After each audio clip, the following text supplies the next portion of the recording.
둥근 탁자 풍월서 단계. 오늘은 고등부 학생이 직접 질문을 한 문제, 지문형 응용 활용 문제에 대해서 어떠한 생각을 하고 어떠한 식으로 이해를 하고 또 그걸 통해서 어떤 식의 공부가 이루어져야 하는지 전달을 해보려고 합니다. 이 특정 문제에 대한 풀이를 하겠다라는 것이 아니라 초등부부터 고등부까지 이어지는 기본 개념 공식을 적용하는 문제와 다른 지문 해석이 필요한 문제들에 대해서 어떤 생각을 해야 될지, 그리고 초등부, 중등부를 거쳐 고등부에 이르기까지 학생들이 지문형 문제를 접했을 때 어떤 반응을 보이는지, 또 그러한 이유가 뭔지, 그리고 그걸 개선할 수 있는 방법이 뭔지를 고민을 해보려고 합니다.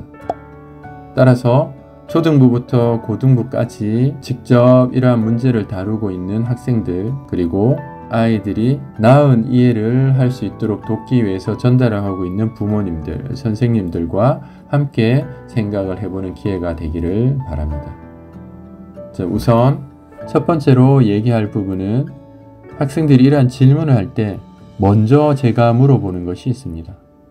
어디서 풀이가 멈췄는지, 어떤 생각을 하다가 멈추게 되었는지, 이랬을 때 학생들의 반응이 어떤지를 살피면, 우선은 어느 정도 생각을 위주로 공부를 해왔던 학생들은 어떠한 이유를 얘기를 합니다. 어떻게 했었는데, 또는 어떤 상태로 하려고 했는데, 그런데 어떤 상태에서 멈췄다, 또는 그냥 전혀 처음 시작점을 선택을 하지 못했다. 어쨌든 이유를 얘기를 해줍니다. 근데 생각을 하는 연습이나 또 이러한 문제에 대한 이해도가 부족한 학생들은 그저 단순히 어려웠다 같은 표현으로 어떤 상태에서 멈췄는지를 모르고 그냥 감정적인 부분만 남아 있습니다. 그래서 더 자세하게 물어보죠. 어땠어? 한번 생각을 해봐. 그러한 생각을 복기를 시켜야 어떤 점에서 문제가 있었는지, 뭐가 부족한지, 그래서 어떠한 표현의 준비가 또 공부가 필요한지 알 수 있어. 생각을 해봐. 그래도 잘 생각이 나지 않는 아이들이 있습니다. 왜 그럴까요? 그럼 먼저 어떻게 풀었었는지 기억을 하지 못하는 학생들, 그런 학생들의 반응에 대해 먼저 생각을 해보겠습니다. 왜 얘들이 어떻게 풀었는지 말을 하지 못할까요? 안타깝게도 많은 이유 중에 한 가지가 사실은 정확히 읽지 않은 아이들이 많습니다. 조금 더 적극적으로 풀이를 해보려고 하지 않은 상태, 시작점을 선택하지 못해서 멈춘 경우들도 꽤 많다는 거죠. 그 다음은 어느 정도 지문을 읽고 해석을 해보려고 했지만 해석이 되지 않은 학생들도 있습니다. 기본적으로 공통된 표현은 정확히 읽는 연습이 안 돼 있고, 따라서 문제를 해석하려는 의도가 많지 않았다는 거죠.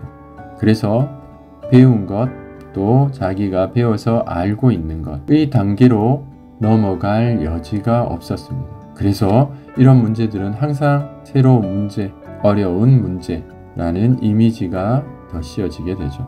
근데 신기하게도 얘들에 대해서 설명을 하거나 앞서 봤던 그 문제도 사실은 풀이 방법이 많이 길거나 어렵지 않습니다. 그래서 설명을 해주면 대부분의 학생들이 이해를 합니다. 그런 다음 반응들이 굉장히 중요하고 다음 단계에 다른 변화를 주게 되는, 영향을 끼치게 되는데, 진짜 안타깝게도 대부분 학생들이 이해를 하고 나면 쉬운 거네, 쉽네, 할 수 있었는데, 그러고 그냥 넘어갑니다.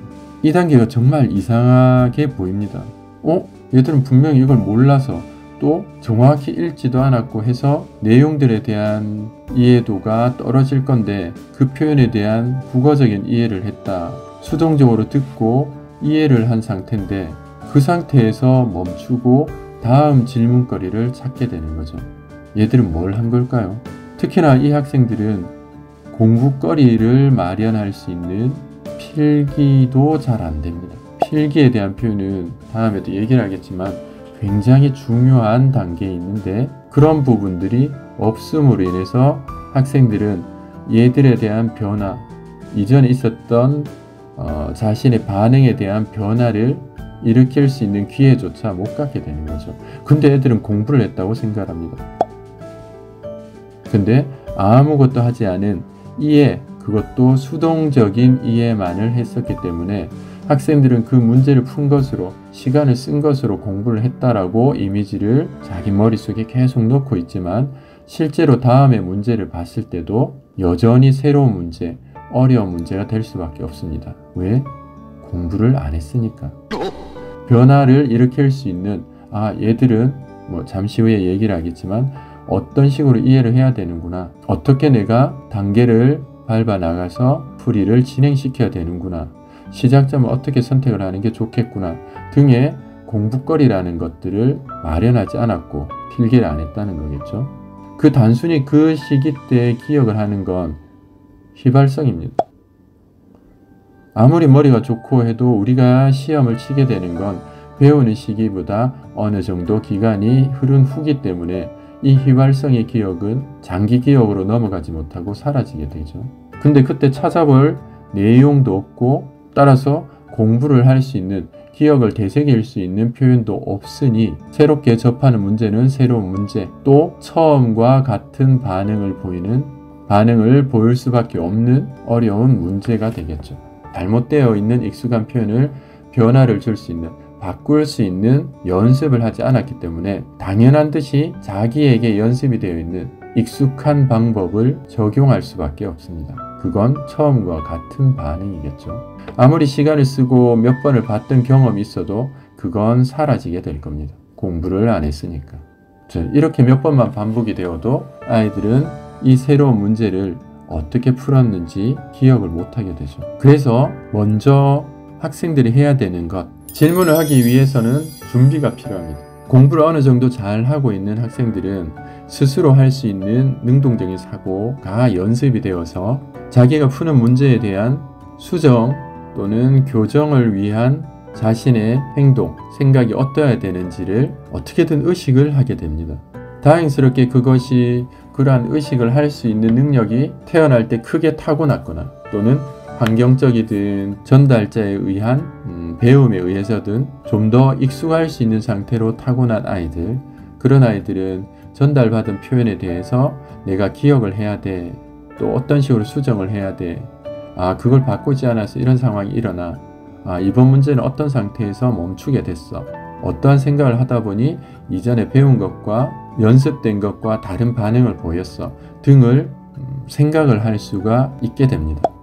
근데 그런 연습이 안 된 경우들을 지금처럼 읽지 않은 경우,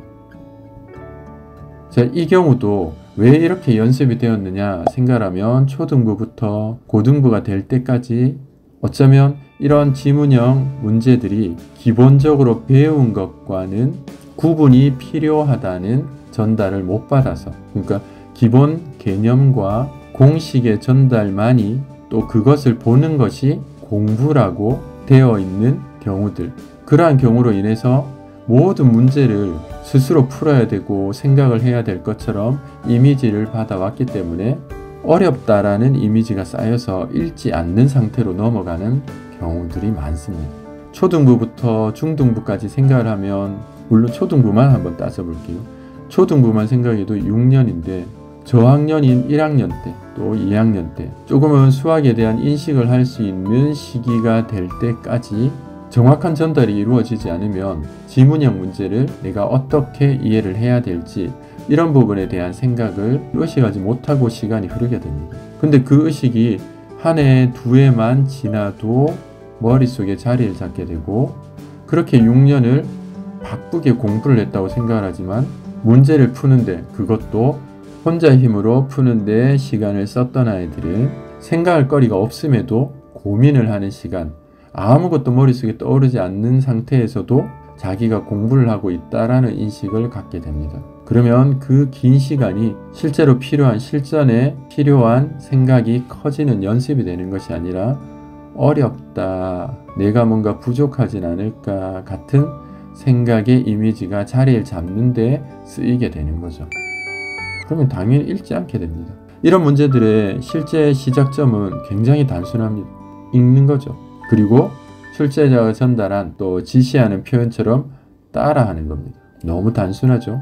그래서 설명을 하면 애들이 이해를 하는 거죠. 근데 그 시작점을 자기 스스로 해야 된다라는 의식이 없기 때문에 아이들이 시작점을 선택하기 전에 벌써 거부감을 느껴서 멈추는 상황이 되기도 하고 진행을 시키면서도 참을성이 없어서 연속적인 사고를 이어갈 수 없는 상태가 되기도 합니다. 자, 그건 교과서에 나오는 내용도 아니고 책에 적혀있는 표현도 아닙니다. 근데 공부에는 너무너무 중요한 단계인 거죠. 자, 그래서 이렇게 읽지 않는 상태가 되지 않게끔 해야 합니다. 그리고 문제를 끝까지, 질문까지 정확하게 보는 연습을 해야 합니다.